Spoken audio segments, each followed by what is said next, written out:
You're too curious for your own good. Starting Monday, you'll have help. That's what my boss said. He smiled when he said it, like he was offering me something valuable. I didn't react, not immediately. Because some sentences don't hurt right away. They spread, slow, quiet, like something settling under your skin. My name is Nayan. I was the head safety coordinator. 8 years in the same facility. 8 years of knowing every risk, every weakness, every place something could go wrong, and every place someone could get hurt. I wasn't important. Not in the way executives are, but I was responsible. 800 people walked into that building every morning, and they trusted the system, which meant they trusted me. 3 months before that conversation, something didn't make sense. It started in a budget meeting. 12 people in the room, numbers on a screen, routine. Then one line stood out, $400,000. Allocated to safety, marked as fully spent. That should have been good news. It wasn't. Because nothing had arrived. No new harness systems, no upgraded ventilation, no protective gear. Nothing. I raised my hand. Can you clarify what that covered? The room shifted. Subtle, but noticeable. The financial controller avoided my eyes. Purchase orders were processed, she said. That wasn't an answer. That equipment hasn't been delivered, I said. Now it wasn't subtle anymore, it was tension. My boss stepped in. Supply chain delays, he said smoothly. We're monitoring it. I nodded, but I didn't stop thinking, because delays don't erase shipments, and money doesn't disappear, not without direction. After the meeting, he waited for me. That's when he said it. You're too curious for your own good. Starting Monday, you'll have helpers. Helpers. That word stayed with me. Not because it sounded helpful, because it didn't. Monday came, and they were already there. 5 people, sitting near my workspace, introduced like a new team. Orland, Margot, Jace, Yolanda, Finch. They smiled. Professional, controlled. What exactly are they here for? And I asked. To support you, my boss said. That wasn't true. They weren't there to support me. They were there to contain me.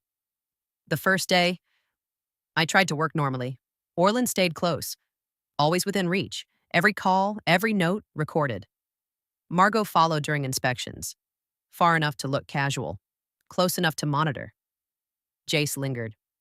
Yolanda appeared where I was. Finch observed everything. Not obvious, systematic. By the end of the week, I understood something clearly. I wasn't being helped. I was being watched, constantly, at work, in meetings, in hallways, every movement, every conversation, documented. At home, it didn't stop. Not physically, but mentally. Because once you're watched long enough, you don't need observers anymore. You monitor yourself, my husband noticed. You're quiet, he said one night. I nodded. But I didn't explain, because I didn't know how. How do you describe a system that doesn't restrain you but still traps you? Week 2 passed, then week 3. And something changed. Not around me, inside me. I stopped reacting, stopped questioning, stopped resisting. Outwardly, but internally, I started paying attention, not to the problem, to the pattern. Because if someone builds a system to control you, that system has structure, and structure always leaves traces. Week 4, I stopped thinking like someone being watched. I started thinking like someone watching, because if 5 people follow you every day, they create a pattern, and patterns are predictable. Orland left his desk twice every morning, 10:15, 2:30, always the same route. Always the same timing. Margot took her break at exactly 11, sat in her car, engine off, phone in hand, 15 minutes. No more. Jace checked personal emails during lunch. Always the same expression, slightly distracted, slightly careless. Yolanda stepped outside at 4:30. Every day, phone call, same smile, same direction. Finch was different. He didn't follow a pattern, he created one, which made him the only real risk. So I adjusted. I didn't move less, I moved smarter. I stopped asking questions out loud. I started answering them silently. Because the system wasn't just watching me, it was hiding something. And anything that needs 5 people to suppress one question is never small. Week 5, I stopped searching at work. Week 6, I started searching at home. Late at night, after dinner, after my daughters went to bed. Public records don't hide, they just wait for someone to look. Property databases, shipping logs, import records. Piece by piece, I followed the money, not directly, indirectly. Because money that disappears always reappears somewhere else. I searched my boss's name. Nothing unusual. Clean, expected. Then I searched his family. That's when it changed. 17 properties, all purchased within 2 years, registered under one name. His cousin? A man with no job, no income, no explanation. Total value, over $8 million. I didn't react. I kept digging. Because one coincidence means nothing. 17 means structure. Then I compared dates, budget approvals, safety allocations, shipment arrivals, property purchases. The timeline aligned perfectly. Every time funds were approved, equipment was ordered. Equipment arrived. And then it disappeared. Resold, exported, gone. At a loss. On paper, which meant tax deductions. But the real money moved elsewhere, converted, redirected, and eventually it became property. That's when I understood. This wasn't mismanagement. It wasn't error. It was design, a system built to move money quietly while everything else, looked normal. And the cost wasn't just financial. It was human. Broken equipment, delayed replacements, unsafe conditions, people working with tools that should have been replaced months ago. That's what stayed with me, not the money, the risk. Because I'd seen it. Every day, in small details. Frayed harnesses, worn gloves, faulty ventilation. Things that don't fail immediately, they fail eventually. And when they do, someone gets hurt. Or worse. That night, I didn't sleep. I sat in front of my laptop and built something different. Not evidence, structure. Something that couldn't be ignored. Something that didn't depend on me alone. Week 7, I started mapping everything, every transaction, every shipment, every property. Clear, simple, understandable. Not for experts, for anyone. Because the truth doesn't need complexity, it needs clarity. Week 8, I stopped being alone, not at work, but outside of it. I joined a local community board, volunteer work, low visibility, no threat. That's what they thought. That's why they didn't care. That's why they didn't stop me. That's where I met Iris, 68 years old, retired, sharp, focused. She had lost her son, workplace accident, years ago, preventable, ignored, unanswered. She didn't talk about it emotionally. She talked about it precisely, like someone who had been waiting for something, for someone. I showed her everything, not dramatically, not emotionally, structurally. She didn't interrupt, didn't question, didn't doubt. When I finished, she only asked one thing. How many others? I didn't answer immediately, because I didn't know yet. But I was about to find out. Iris didn't react the way most people would. No shock, no anger, just focus. The kind of focus that comes from waiting too long for an answer. I know others, she said. Families like mine. That was the moment everything changed, because until then, it was just me. One person being watched, one person asking questions, one person with answers no one wanted.